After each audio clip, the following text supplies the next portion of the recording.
Olá, bem-vindo, bem-vinda. Essa é a nossa aula 41 do estudo de Espiritismo. Nível básico, para quem está começando a conhecer o Espiritismo, ou então que ainda não leu o Livro dos Espíritos. E aí, você está convidado, então, a assistir às nossas aulas. Essa é a aula 41, já passamos por 40. Então, é sempre recomendável que você comece desde a primeira aula. Estude, porque lá tem os ensinamentos básicos da doutrina espírita. O Livro dos Espíritos foi esse livro aqui do lado, foi o primeiro livro que Kardec compilou, que Kardec montou com as respostas que ele recebeu dos espíritos. Então, ele fez uma lista de perguntas e obteve as respostas, juntou e montou, então, de forma organizada, estruturada e sequencial, o Livro dos Espíritos. Então, a gente tem como objetivo ler o Livro dos Espíritos do início até o final, sendo que cada aula a gente lê um conjunto de perguntas e respostas. E lê também o Sinal Verde. O Sinal Verde é aquele outro livro verdinho ali, e é muito recomendável que você tenha os dois livros em casa. Eu recomendo sempre, porque você pode ler, estudar, colocar em sua estante. E o Sinal Verde, ele serve também para você fazer a abertura do teu Evangelho no lar. A tua leitura do Evangelho segundo o Espiritismo, que recomendamos que seja feita uma vez por semana, pelo menos uma vez por semana, pela família, reunindo a família. Se a família não quer, faça você sozinho. Quer mais detalhes sobre o Evangelho no lar? Aula 2. Na aula 2 a gente fala sobre como se faz o Evangelho no lar, quais as recomendações. E tem um passo a passo ali na aula 2. Então, recomendo muito que, se você não assistiu, assista a aula 1, a aula 2 e assim por diante. Na aula 1 a gente fala o que é o Espiritismo. Então, é a aula inicial, a aula de abertura, para quem não conhece o Espiritismo, começar sempre pela aula 1. Muito bem, nessa aula de hoje, nada impede que você faça a aula de hoje, depois faça as aulas anteriores. O que importa é o estudo, né? O estudo para conhecer a doutrina, e não um pedacinho só, conhecer a fundo a doutrina espírita. E a melhor maneira é começar sempre pelo Livro dos Espíritos. Bom, na aula de hoje a gente vai ler no Sinal Verde uma página chamada Questões a Meditar. E logo em seguida a gente faz a análise, a compreensão, absorve ali os pontos importantes para a nossa reforma íntima, que é um trabalho gradual e constante que temos que fazer para nos elevar como espírito, como ser, melhorar os nossos gostos, melhorar as nossas virtudes e cortar os nossos vícios que nos atrapalham, né? Que a gente traz às vezes arraizado pela sociedade ou até por fatores aí históricos. A gente traz alguns vícios aí que a gente tem que tirar, arrancar fora, e para que se consiga fazer a evolução espiritual, a evolução do ser. Bom, é isso. E aí, logo depois do Sinal Verde, a gente vai ler o Livro dos Espíritos em Da Volta do Mundo à Vida Corporal. Nós estamos no capítulo 7 da segunda parte, A Volta ao Mundo Corporal. Ou seja, quando o espírito vai reencarnar. E aí, Kardec fez algumas perguntas com relação a isso. Hoje a gente vai falar sobre influência do organismo e deficiências mentais. Por que ocorrem deficiências mentais nos seres, né? Muito bem, vamos lá então. Questões a meditar. Vamos ler o Sinal Verde. E a página de hoje é Questões a Meditar. Você dominará sempre as palavras que não disse, entretanto, se subordinará àquelas que pronuncie. Zele pela tranquilidade de sua consciência, sem descurar de sua apresentação exterior. No que se refere à alimentação, é importante recordar a afirmativa dos antigos romanos. Há homens que cavam a sepultura com a própria boca. Tanto quanto possível, em qualquer obrigação a cumprir, esteja presente pelo menos 10 minutos antes, no lugar do compromisso a que você deve atender. A inação entorpece qualquer faculdade. O sorriso espontâneo é uma bênção, atraindo outras bênçãos. Servir, além do próprio dever, não é bajular, e sim ganhar segurança. Cada pessoa a quem você preste auxílio é mais uma chave na solução de seus problemas. É natural que você faça invejosos, mas não inimigos. Cada boa ação que você pratica é uma luz que você acende em torno dos próprios passos. Quem fala menos, ouve melhor. E quem ouve melhor, aprende mais. Muito bem. Essa foi a página de hoje, questões a meditar, vários aprendizadozinhos. Se você anotou aí, vamos conferir agora para anotar, hein? Mas deve ter dado vários aprendizados, né? Vamos ao primeiro. Você dominará sempre as palavras que não disse, entretanto se subordinará àquelas que pronuncie.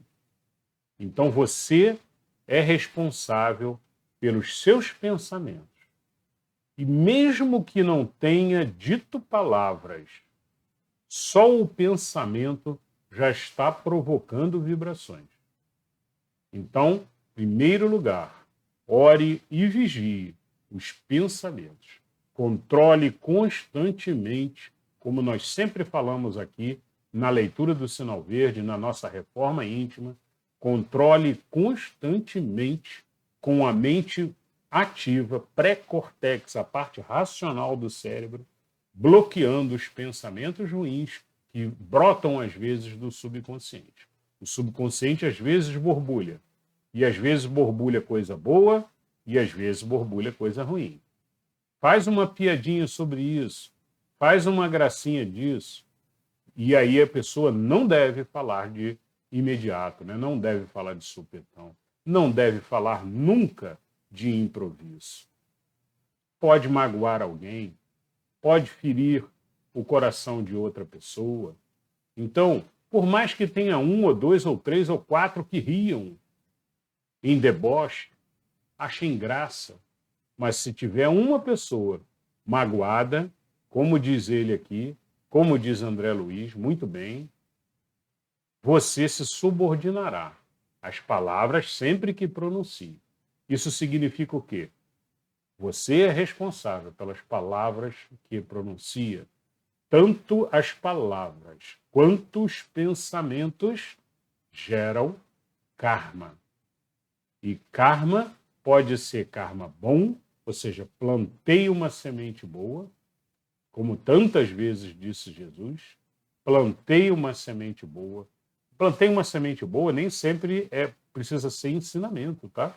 Pode ser, fiz uma coisa boa, que vai progredir, vai gerar, muitas vezes, uma cadeia de coisas boas. Às vezes, um bom dia, com amor, com carinho, você transforma o dia de uma pessoa.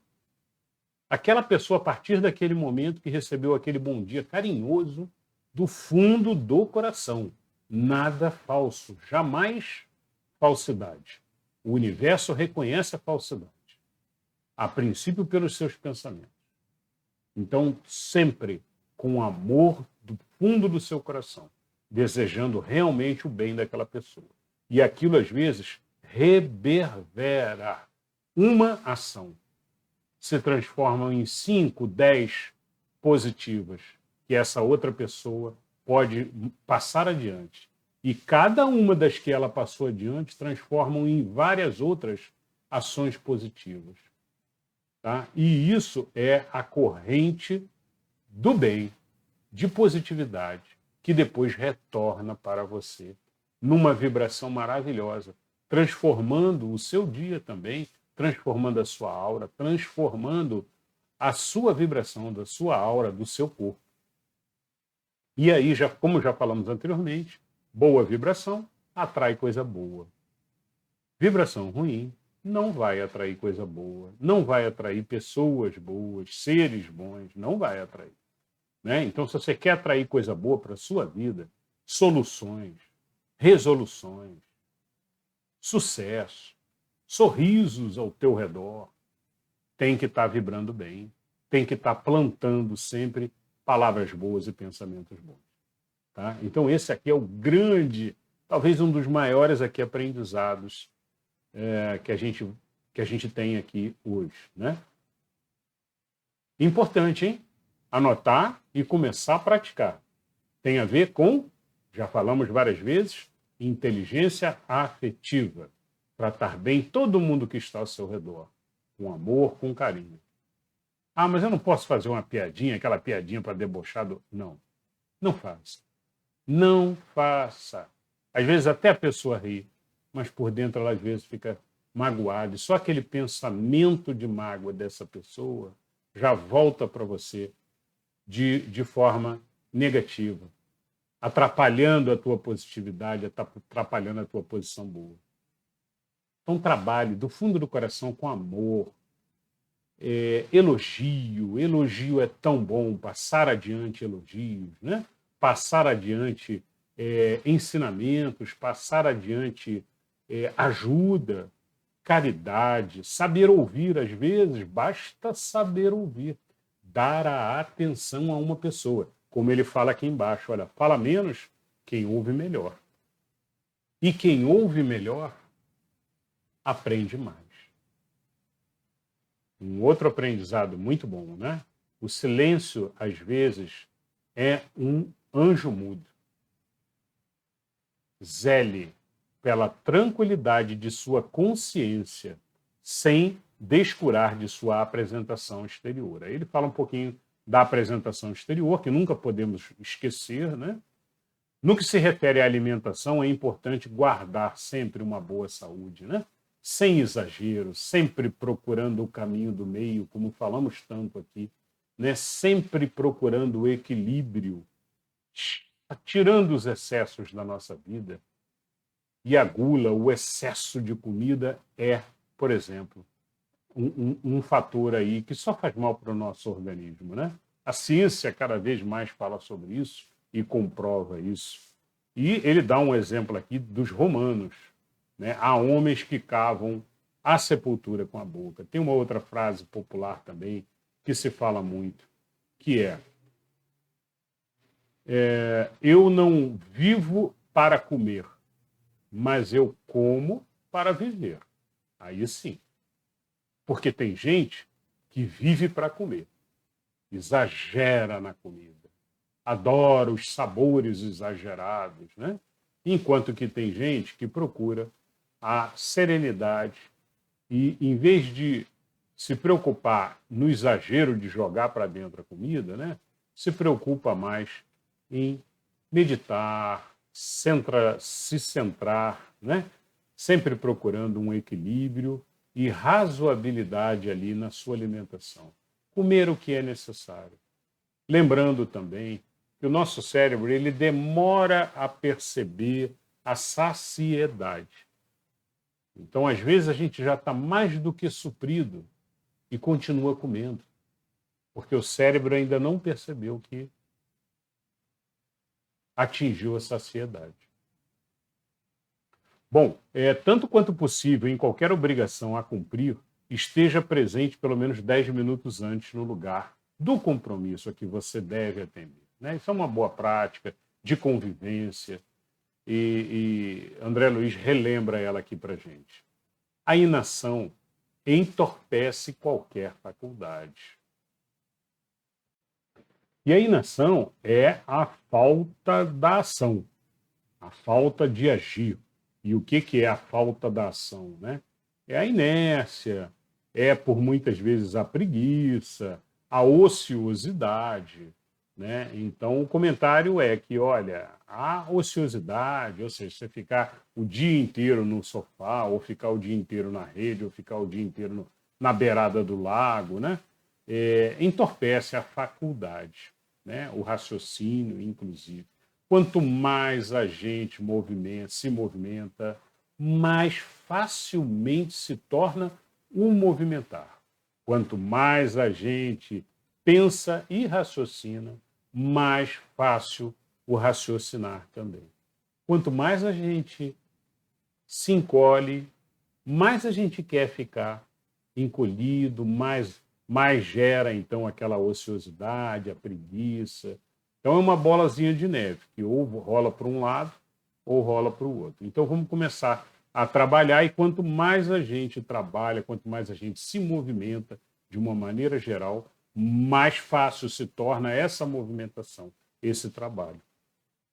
O sorriso espontâneo é uma bênção, atraindo outras bênçãos. Já falamos isso aqui em outras aulas anteriores, né? Mas tem que ser um sorriso sincero. Acostume-se e anote como uma melhoria para o seu dia a dia também. Acostume-se a, em todo local, entrar sorrindo, nem que seja aquele sorrisozinho de cantinho de boca, né? Assim, bem de leve, sem precisar mostrar os dentes exageradamente, né? Que fica uma coisa falsa. E não pode ser falso. Tem que ser do fundo do seu coração, transmitindo realmente paz, dizendo a todos, olha, eu quero bem a todos, por isso eu estou sorrindo. Bom dia. Não pode dar um bom dia de cara fechada, né? Tem que dar um bom dia sempre sorrindo, amistosa, mostrando o seu coração. O sorriso é uma maneira de mostrar o seu real sentimento, o que você tem realmente por dentro e está oferecendo. Além de que o sorriso tem outros fatores, tá? O sorriso, quando a gente levanta, mesmo que de leve, as bochechinhas assim, ó, mesmo que de levezinho você sorri assim, de leve, não precisa muito. Só o fato de fazer isso, o nosso subconsciente já relaxa, porque ele está acostumado há milhões de anos, o nosso ser, né, o ser humano, há milhões de anos, quando faz esse movimento, ele está em um momento de tranquilidade e de paz. Então, se você está nervoso, está tenso e tal, experimente fazer isso. Experimente fazer isso, fazer uma respiração profunda por alguns segundos. Você vai ver como isso te traz a tranquilidade e a paz. Bom, pessoal, é isso então, tá? Ele fala aqui também do servir, né? Tem a ver com o trabalho que a gente falou agora há pouco. Servir além do próprio dever, ou seja, quando você está fazendo além do seu trabalho. Eu tinha que fazer isso, mas eu, além de fazer isso, eu estou fazendo mais isso e isso, né? Não é bajulação, né? É vontade de trabalhar com amor. Como disse Paulo nas cartas aos Colossenses, né? De tudo que fizerdes, fazei-o com amor, que este é o vínculo da perfeição. E Paulo disse também, né, nessa mesma cartinha aos Colossenses, um trecho que eu gosto muito, olha, de tudo, faça tudo como quem faz ao Pai, e não aos homens, e não para uma indústria, para uma empresa, para o seu chefe, não.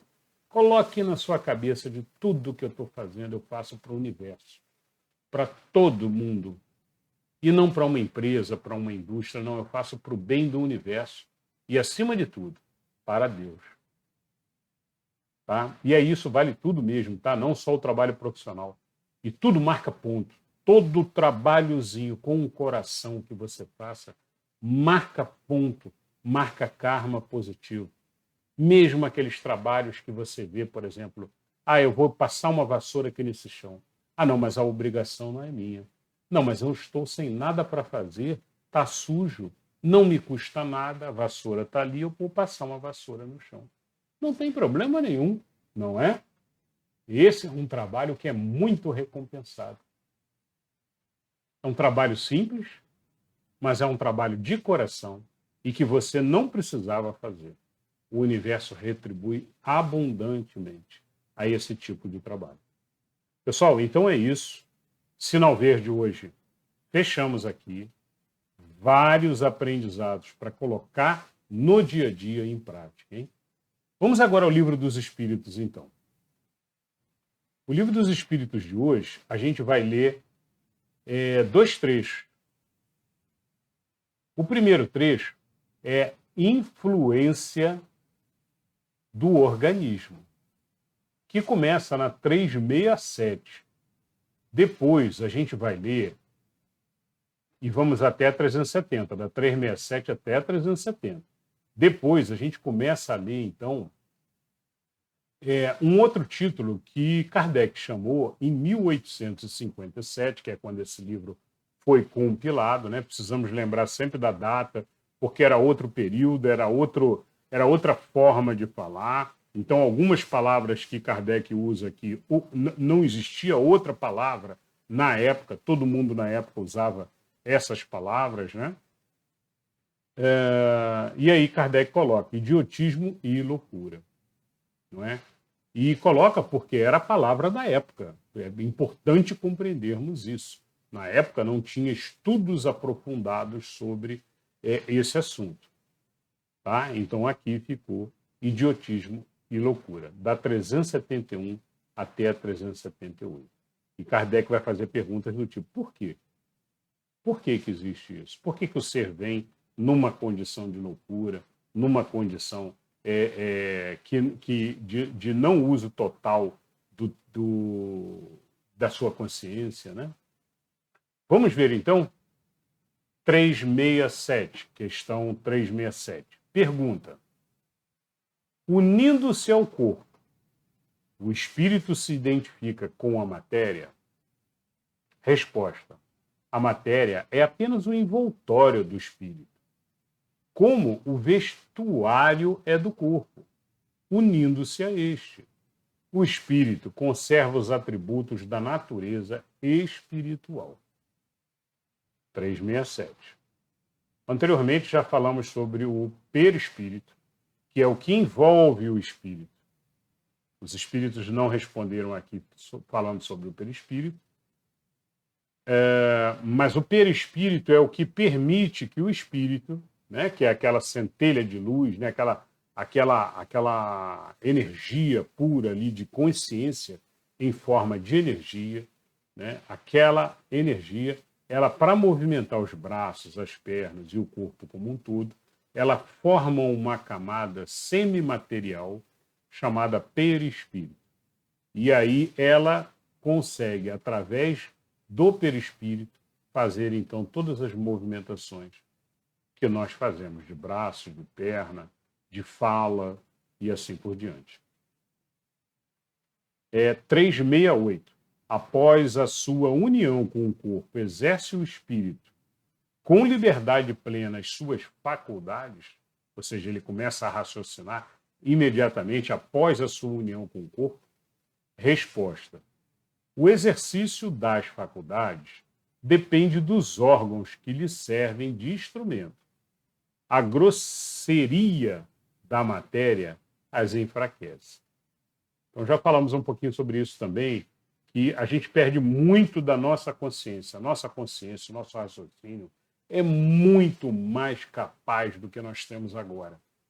Então, quando a gente sai do corpo, a gente percebe que a nossa consciência gradualmente ela vai expandindo no mundo espiritual. E voltamos a ter, então, uma visão, inclusive, das vidas passadas, né? Como espírito, nós conseguimos. Aqui na matéria, essa matéria que ela fecha, ela cobre, e a gente perde muito do conhecimento que a gente tem. Tá? Mas, para isso, a gente tem meditação, a gente tem trabalhos que são feitos e que a gente vai estudar mais para frente, no avançado, né? Sobre, olha, como é que eu consigo, então, despertar e puxar toda essa inteligência que eu tenho guardada dentro de mim, né? Como é que eu faço o trabalho para justamente conseguir, de forma intuitiva, né, receber, então, essa inteligência e poder utilizar no dia a dia. Dando sequência agora, na questão A, da 368. Assim, o invólucro material é o obstáculo a livre manifestação das faculdades do espírito, como um vidro opaco o é a livre irradiação da luz?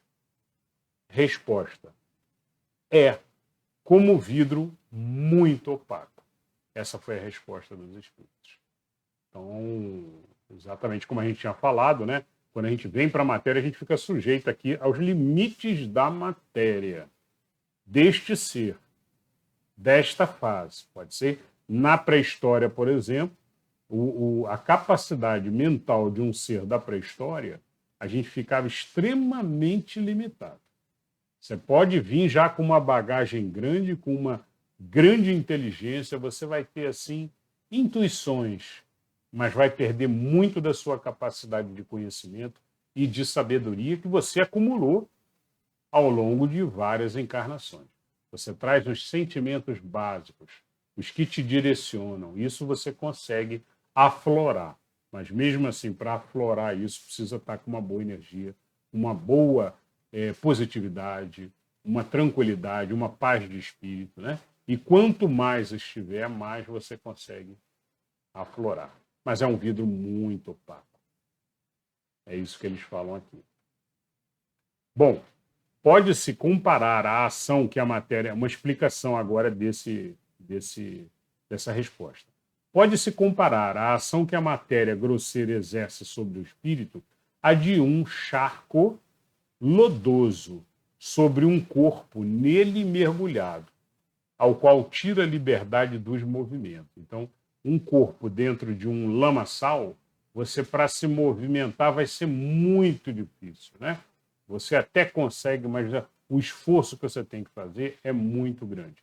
Ele fez só aqui uma metáfora aqui, né? Comparando aqui em termos de movimentação ao raciocínio dentro da matéria, né? Questão 369. O livre exercício das faculdades da alma está subordinado ao desenvolvimento dos órgãos? Resposta: os órgãos são os instrumentos da manifestação das faculdades da alma, manifestação que se acha subordinada ao desenvolvimento e ao grau de perfeição dos órgãos.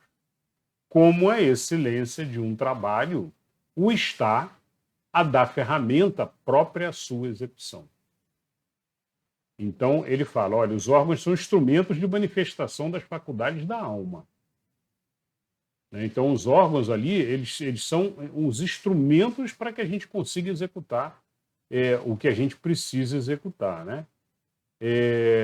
E que se acha, então, subordinado ao desenvolvimento e ao grau de perfeição dos órgãos.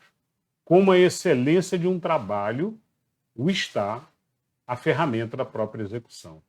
Então, ele compara aqui a excelência de um trabalho, uma escultura, por exemplo, né? A execução daquele trabalho ali. 370. Da influência dos órgãos se pode inferir a existência de uma relação entre o desenvolvimento do cérebro e o das faculdades morais e intelectuais? Então, a pergunta de Kardec, olha, da influência dos órgãos, né? Se pode relacionar isso, né? Inferir isso, a existência de uma relação entre o desenvolvimento do cérebro e das faculdades morais e intelectuais, né? Resposta: não confundais o efeito com a causa. O espírito dispõe sempre das faculdades que lhe são próprias. Ora, não são os órgãos que dão as faculdades, e sim estas que impulsionam o desenvolvimento dos órgãos. Então vejam que Kardec nessa aqui tenta perguntar assim, olha, será que a pessoa é má? Ou será que a pessoa é boa por causa dos órgãos que permitem que ela seja boa? Ou porque os órgãos do cérebro e etc. forçam ela a ser má, né? E os espíritos falam, não confundais o efeito com a causa, né? O espírito dispõe sempre das faculdades que lhe são próprias. Ora, Não são os órgãos que dão as faculdades, e sim estas que impulsionam o desenvolvimento dos órgãos. Questão A.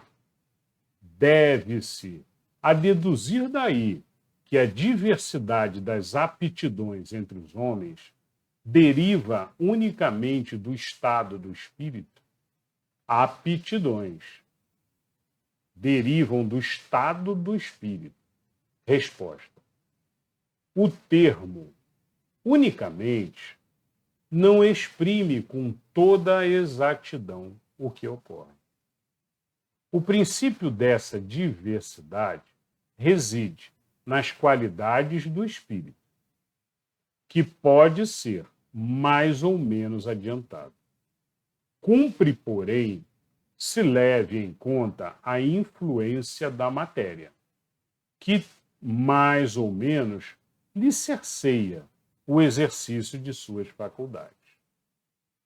Então, o espírito, se sabe tocar piano, se sabe pintar uma parede ou fazer uma pintura, né? Esse pode ser um dom que ele traz de outras encarnações.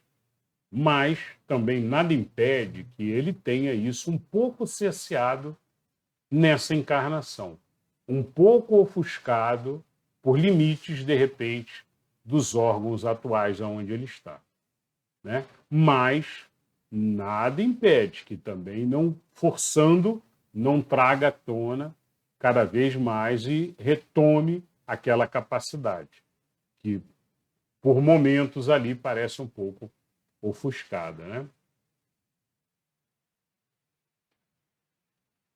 Muito bem, então fechamos a 370. Vamos entrar agora em idiotismo e loucura, que vai da 371 até a 378. 371. Tem algum fundamento o pretender-se que a alma dos cretinos e dos idiotas é de natureza inferior? Então vejam bem, a palavra cretinos e idiotas aqui eram palavras utilizadas em 1855, lá, 57, quando foi escrito o livro, né? E era como se chamavam pessoas ali que tinham qualquer tipo de limitações. E aí a resposta dos espíritos, uma pergunta, de uma certa forma, mudando a palavra, uma pergunta muito interessante, né? Podemos dizer que são pessoas de natureza inferior, espíritos de natureza inferior, né? Espíritos, pelo menos, que estejam num nível de imperfeição? Resposta: nenhum fundamento, nenhum. Eles trazem almas humanas, não raro mais inteligentes do que supondes, mas que sofrem da insuficiência dos meios de que dispõem para se comunicar, da mesma forma que o mundo sofre da impossibilidade de falar. O mudo sofre da impossibilidade de falar. Então, existem certas limitações do corpo, da matéria, e muitas vezes, lá na espiritualidade, o espírito decide, olha, eu vou passar por essa missão, eu vou nascer nesse corpo que tem essa limitação. Ou não fala, ou não ouve, ou tem algum outro problema cerebral, talvez, né? Alguma deficiência. E isso tudo é combinado. E aí o espírito vem naquele trabalho, que pode ser uma recuperação de débitos, pode ser, mas pode ser também uma missão, para ele mostrar para um pai ou uma mãe, e ele ser ali uma ferramenta ali de missão, para passar uma vida inteira naquele sofrimento, naquela limitação excessiva, né?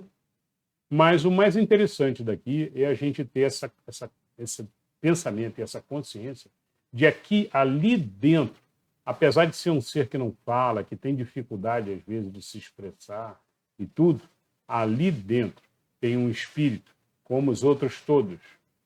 limitado pela matéria. 372.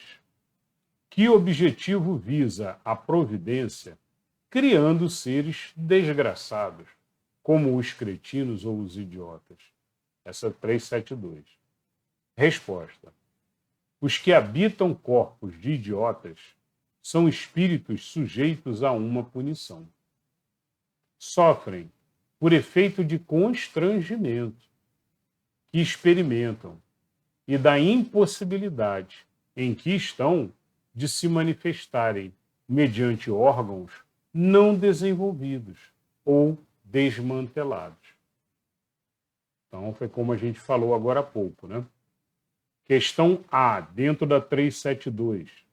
Não há, pois, fundamentos para dizer-se que os órgãos nada influem sobre as faculdades? Resposta. Nunca dissemos que os órgãos não têm influência sobre as faculdades, né? Tem-na muito grande sobre a manifestação das faculdades, mas não são eles a origem destas. Aqui está a diferença. Um músico excelente, com um instrumento defeituoso, não dará, ao ouvir, boa música.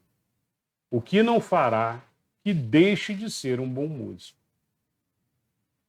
Então foi só um exemplo aqui, né? Mas exatamente, os espíritos só reforçando aqui para Kardec, né? Eu acho que Kardec não tinha compreendido nesse ponto ainda, né? E aí ele perguntou, olha, não há, pois, fundamento para dizer que os órgãos não influenciem sobre as faculdades, né? E os espíritos disseram, olha, nunca dissemos que os órgãos não influenciam, né? E justamente, os órgãos influenciam. Se você nasceu num corpo com limitações, você tem que encarar, tem que passar pelaquela prova ou por aquela missão, como já falamos também, pode ser que seja uma missão, e não necessariamente sempre uma prova. E, passando por aquilo, você vai ter cumprido a sua missão ou cumprido a sua prova com sucesso. Não passando por uma circunstância qualquer, vai vir de novo. Vai vir de novo e, às vezes, piora, aumenta a penalização, tá? Ou seja, aumenta o problema em si. Ou vem com mais um problema, além daquele problema, vem com mais um problema. E assim por diante, né? Bom, vamos ao... Bom, tem uma explicação aqui, vou ler a explicação. Importa-se, distingua o estado normal do estado patológico, do estado doente, né? No primeiro, o normal, o moral vence os obstáculos que a matéria lhe opõe. Há, porém, casos em que a matéria oferece tal resistência que as manifestações anímicas, aquela que vem do próprio ser, do espírito, né, ficam obstadas ou desnaturadas, como nos de idiotismo e de loucura, e os de loucura. São casos patológicos, e não gozando neste estado a alma de toda a sua liberdade, a própria lei humana a isenta de responsabilidade de seus atos. Questão 373. Qual será o mérito da existência de seres que, como os cretinos e os idiotas, não podendo fazer o bem nem o mal, se acham incapacitados de progredir? Resposta. É uma expiação decorrente do abuso que fizeram de certas faculdades. É um estacionamento temporário. Resposta A. Pode, assim, o corpo de um idiota conter um espírito que tenha animado um homem de gênio em precedente existência? Numa existência anterior, numa encarnação anterior, essa pessoa que está num momento ali debilitada, com uma debilidade mental qualquer, né, com qualquer deficiência mental, ela pode já ter nascido anteriormente e ter sido um gênio? Resposta: de certo, o gênio se torna, por vezes, um flagelo, quando dele abusa o homem. Ou seja, ele pode ter sido um gênio, sim, mas ele pode ter cometido abusos, né? Mesmo utilizando essa capacidade extrema de ser um gênio, ele pode ter cometido algum abuso na outra encarnação também. Explicação, uma explicaçãozinha, vale a pena a gente ler. A superioridade moral nem sempre guarda proporção com a superioridade intelectual. E os grandes gênios podem ter muito que expiar, ou seja, podem ter muito que pagar de débitos.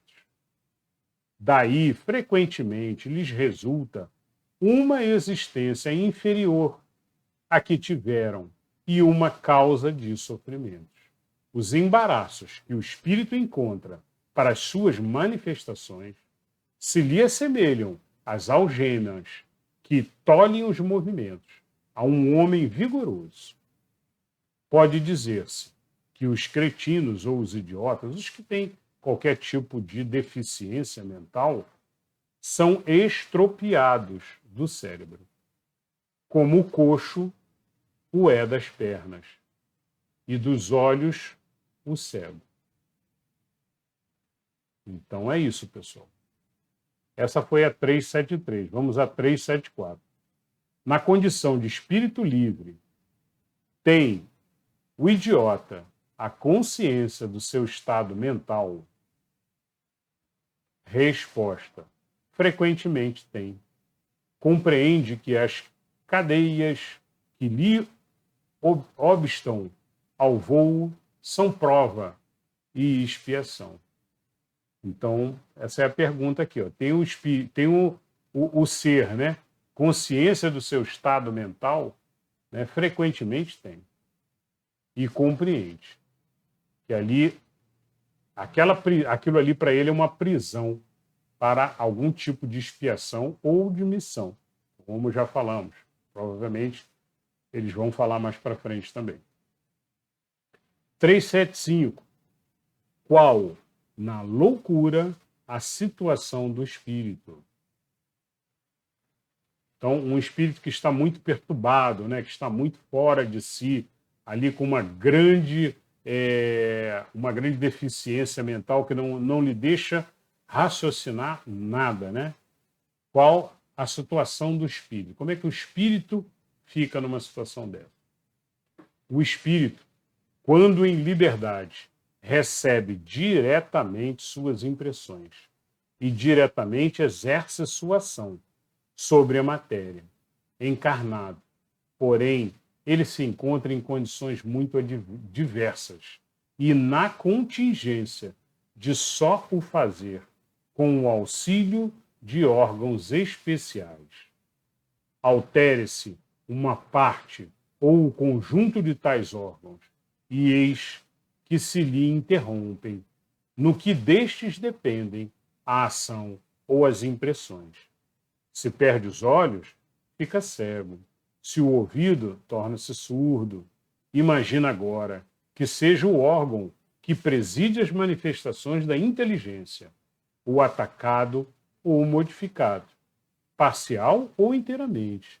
E fácil te será compreender que, só tendo o espírito a seu serviço, órgãos incompletos ou alterados, uma perturbação resultará, de que ele por si mesmo e no seu foro íntimo tem perfeita consciência, mas cujo curso não lhe está nas mãos de deter.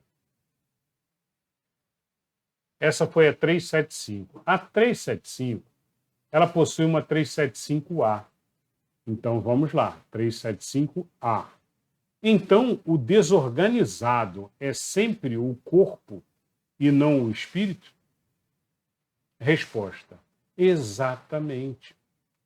Mas convém não perder de vista que, assim como o espírito atua sobre a matéria, também esta reage sobre ele, dentro de certos limites, e que pode acontecer e impressionar-se o espírito temporariamente com a alteração dos órgãos pelos quais se manifesta e recebe as impressões. Pode mesmo suceder que, com a continuação durante longo tempo a loucura, a repetição dos mesmos atos acabe por exercer sobre o espírito uma influência de que ele não se libertará, senão depois de se haver libertado de toda impressão material. Então, depois de um desencarne, de uma vida assim limitada, né, existe sempre regiões de tratamento, hospitais celestes e espirituais para receber o espírito, acalmá-lo, trazê-lo gradativamente, recuperá-lo daquela fase, daquele estágio que ele passou. Muito bem, questão 376. Por que razão a loucura leva o homem algumas vezes ao suicídio? Resposta. O espírito sofre pelo constrangimento em que se acha e pela impossibilidade em que se vê de manifestar-se livremente, donde o procurar na morte um meio de quebrar seus grilhões, um meio de quebrar as suas algemas, né, a matéria. Né? E aí ele procura acabar resolvendo, achando que vai resolver com o suicídio. Né? A gente sabe que acaba piorando, porque na maioria das vezes tem que vir novamente, e quando vem numa situação pior, sabemos disso. Os espíritos vão falar sobre suicídio mais para frente, provavelmente. Tá? 377. Depois da morte, o espírito do alienado se ressente do desarranjo de suas faculdades. A recuperação, né, que falamos agora há pouco. Resposta dos espíritos. Pode ressentir-se durante algum tempo após a morte, até que se desligue completamente da matéria, como o homem que desperta se ressente por algum tempo da perturbação em que o lançara o sono. 378. E é a última de hoje. De que modo a alteração do cérebro reage sobre o espírito depois da morte? Como resposta. Como uma recordação. Um peso oprime o espírito, e como ele não teve a compreensão de tudo o que passou durante a sua loucura, sempre se faz mister um certo tempo, a fim de se pôr ao corrente de tudo. Por isso é que quanto mais durar a loucura no curso da vida terrena, tanto mais lhe durará a incerteza, o constrangimento depois da morte. Liberto do corpo, o espírito se ressente, por certo tempo, da impressão dos laços que aquele o prendem, a que aquele o prendiam. Muito bem, pessoal. Então, essa foi a aula de hoje, né? É uma aula importante para a gente compreender, que a gente, acima de tudo aqui, o que a gente compreende, né? É de que existem limites na matéria. A gente sabe que quando a gente entra dentro do corpo, não é? O corpo impõe os limites desse cérebrozinho que a gente está utilizando neste momento. E isso é natural, é assim que funciona. E desde sempre foi assim. Não é? Então, temos que compreender isso, temos que compreender que alguns seres nascem com deficiência, e essa deficiência não é do espírito. Um outro grande aprendizado hoje aqui, a deficiência não é do espírito, é da matéria. E o espírito, quando ele for para a espiritualidade, ele volta ao seu estado completo. Acima de tudo, temos que entender que foi uma opção dele ter vindo naquela situação, né? Na maioria das vezes é uma opção dele de ser, ou como missão, ou como prova, ou como expiação. E é isso. Eu acho que hoje podemos encerrar aqui, então. Eu só queria deixar a última mensagem dizendo o seguinte: olha, apesar das limitações da matéria, não se coloque nenhum tipo de limitação nunca. Nunca. Essa é uma regra básica que temos que ter, pensando sempre em Leonardo da Vinci, que fazia tudo. Se o rei chegava para ele e perguntava: você pinta aqui um retrato meu aqui, pinta para mim, por favor. Ele ia lá, pintava. Eu estou precisando agora de uma ponte. Você consegue fazer o projeto e depois colocar ela, fazer a obra, acompanhar a obra e servir de engenheiro da obra? Sim, faço a ponte para você. E ele fazia a arquitetura toda da ponte. Você consegue fazer uma invenção para mim, para um paraquedas? E ele fazia uma invenção de um paraquedas. E ele tinha os projetos de invenção. Ele era um estudioso, inclusive, do corpo humano, estudava os detalhes do corpo humano, como é que o corpo humano, a parte médica dele também era muito evoluída, né? Pintura, escultura, arquitetura, engenharia, tudo que ele pegava para fazer, pegava com vontade, com amor e conseguia realizar. Acima de tudo, por determinação. E porque o espírito impõe também as suas vontades sobre a matéria. Muitas vezes, uma falta de aptidão nada mais é do que uma necessidade nossa de exercitar. E exercitando aquilo, o seu espírito aprende aquele novo atributo, aquela nova capacidade. Então, jamais pensem: eu não vou fazer isso porque eu não levo jeito, não vou aprender nunca. Eu nasci sem saber tocar piano, nunca vou aprender. Não adianta. Minha família toda, ninguém toca. Né? Isso não existe. Ninguém herda, muito menos ninguém herda. Isso nunca, de família, nunca fez. Não. Se você, coloque sempre em mente: eu quero, eu consigo, eu vou conseguir.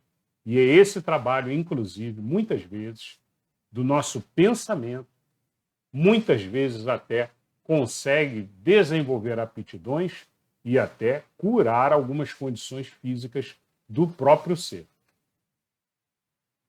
Muito bem, pessoal. Então, grandes aprendizados aí.